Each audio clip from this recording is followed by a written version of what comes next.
Les célébrités et les plus grandes icônes du cinéma sont ses groupies. Italien à Paris, dessinateur autant qu'architecte, héritier de la plus grande tradition couture, celle de Balenciaga, Saint-Laurent ou Chanel. Le maître de l'organza est aussi un créateur de notre temps, même s'il rejette l'idée de tendance. Giambattista Valli, sur mesure. Bonjour, Monsieur Valli. Thank you so much for being with us today. Pleasure. We are in a very unprecedented year. 2020 has been full of unexpected events and some major crises. How are you feeling? Now, I feel like that.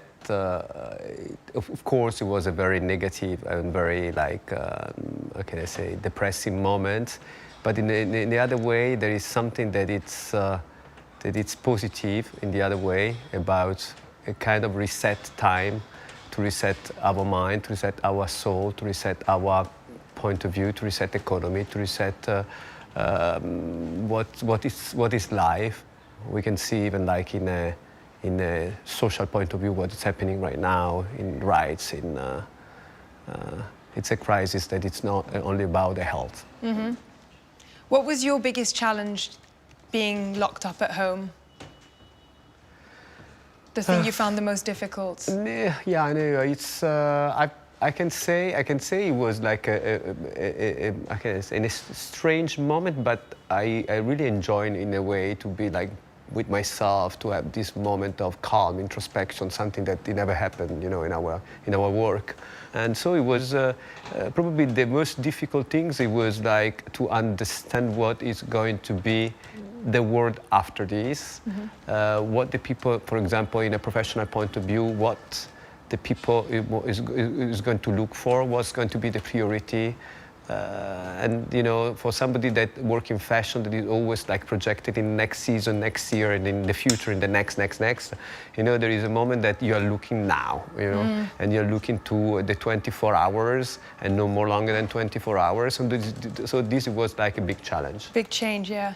Has it changed your approach to fashion or to design? Has it, as you say, you've gone through a period of introspection? Do you feel like your collections are going to be manifesting that?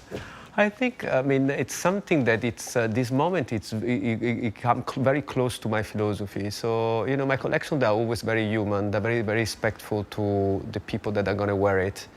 And I always do clothes that are timeless. So I'm the opposite of the consumistic side. So I always do clothes that I would love, like these people to hold it like in the wardrobe as long as possible, and never like to separate it from them.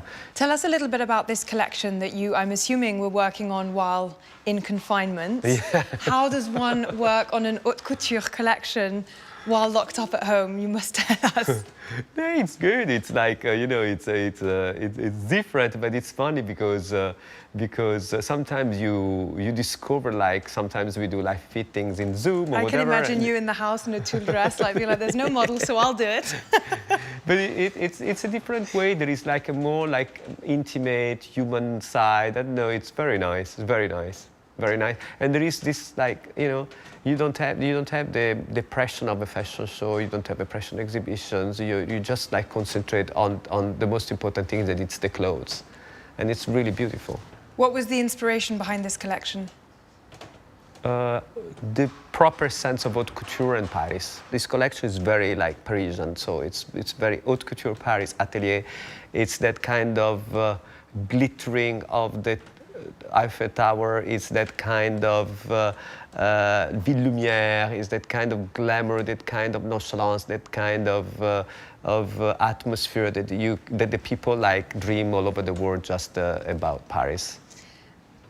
And haute couture is one of the oldest and most prestigious kind of dressmaking. How do you make sure that your creations feel modern in a way?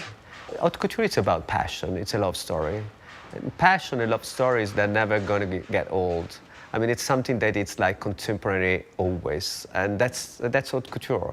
You know, haute couture, it's about these women's coming to pick it up like pieces in a way that an art collector pick it up like for his own collections, like art pieces. And so it's something timeless. It's something that you cannot say how is going to be contemporary or modern. It's always going to be contemporary. I completely agree. Sometimes we oppose the couturiers who sketch, like Yves Saint Laurent, to the ones who sculpt, like Cristobal Balenciaga. Where do you place yourself on that spectrum? I can place myself like in the middle of the two, and I'm telling you why. One of my biggest obsession when I was in art school, they were all like Yves Saint Laurent sketches, and I was like copying them, resketching them, repainting them. I was like so inspired by his silhouette and the hand, you know, that kind of nervous hand. And so I'm very good like in sketching. But on the other hand, when I started to work with Monsieur Ungaro on Ungaro, he was working in the atelier of Cristobal Balenciaga, and he started over there. And so he gave it to me that kind of three-dimensional sculptural way. So I can say I'm pretty good in both. How is your studio organized? Because I know you're showcasing some of the most unique and crafted techniques to make things. How do you keep up with the team? It's a very tight studio, so it's very easy to be organized. It's funny because when you look from far, everything looks like messy and not organized in the atelier in general. But everything it's at the end very like Swiss in a methodic way. Organized chaos. Yeah, like like a Swiss watch. I know that you also create ready-to-wear pieces. Yeah. Is there a relationship between your two collections, the two? There is always, you know, one it's more the art of the atelier, the other one is the art of the industrial. So it's something that it's something that it's very much in my Italian blood. You know, it's like the difference between Cristobal Balenciaga and Joe Ponti. You know, there is the art of the industrial, but in such a fabulous way. And the Italians are very good, and the French. That's why most of the French they go to in Italy to produce. But it's something that it's very important because it's like something that is something more dynamic. It's something more the now. It's something about the next. You know, haute couture. It's something holding in the time. It's something floating in the time. It's something timeless. So. And hours of work. Things. I'm assuming that the dresses that you create take days to make some yeah, occasions. but at the end, you know, I always hated all this like fashion designer that they start to talk about how many hours it took to stitch and how many beads and how many paillettes and how many hours to do and kilometers or whatever. I love to do like complex kind of, not complicated, but complexity in the dresses. But at the end, I want that kind of fresh feeling that it was made in 1 hour, in one night. The lightness, yeah. You can feel that. Because obviously. if not, you know, you always have that kind of feeling of these women's like wearing all this like heaviness of all these hours and all these kilometers of materials and tons of stones or whatever. It's true that you never hear an artist discussing how many hours he's spent on his canvas. Effortless, I love it. Yeah, you're right.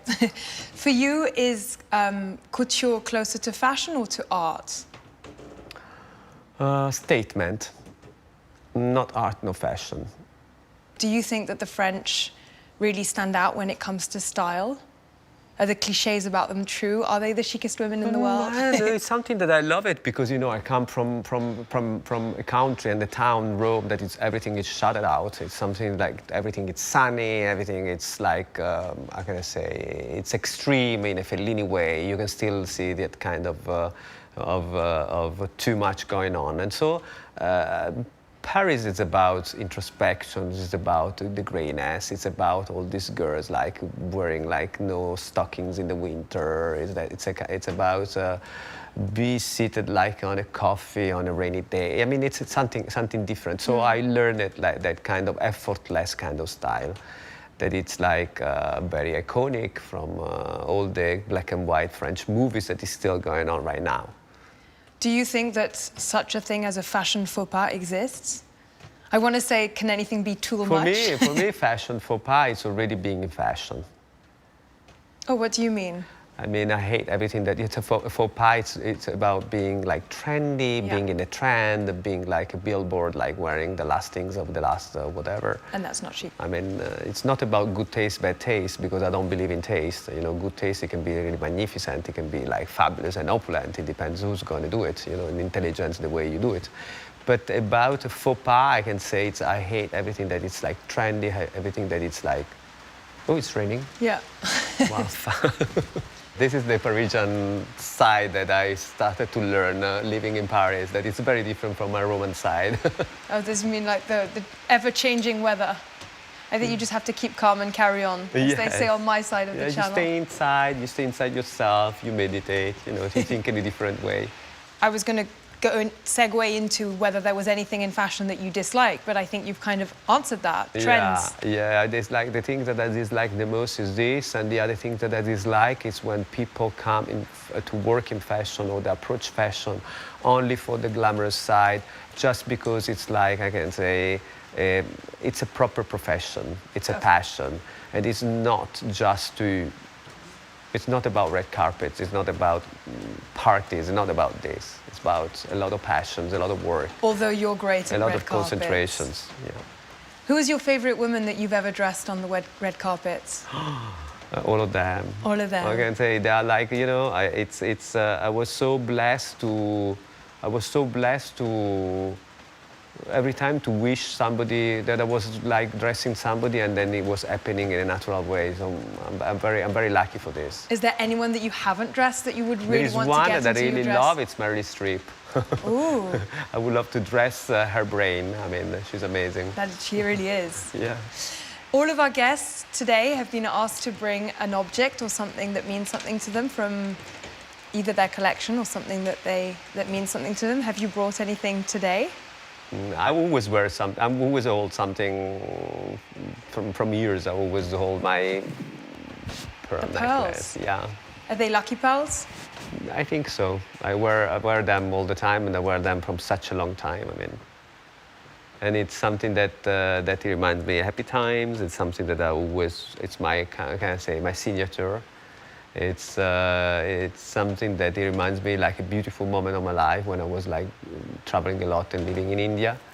And it's nice because it's like an old Maharaja pearl necklace. They're natural, and each one has a different personality. I love jewelry for men. I mean, I love that kind of Maharaja kind of style or attitude, like to be comfort with that kind of extraordinary decorations. And I guess that's also our role in fashion, to kind of question the object itself and who's going to wear it. It's kind of something, once you decide to make something your own, it really becomes a part of you. Of course. That's really interesting. Thank you so much. It's a great pleasure being here. Thank you for chatting to us. C'est bon?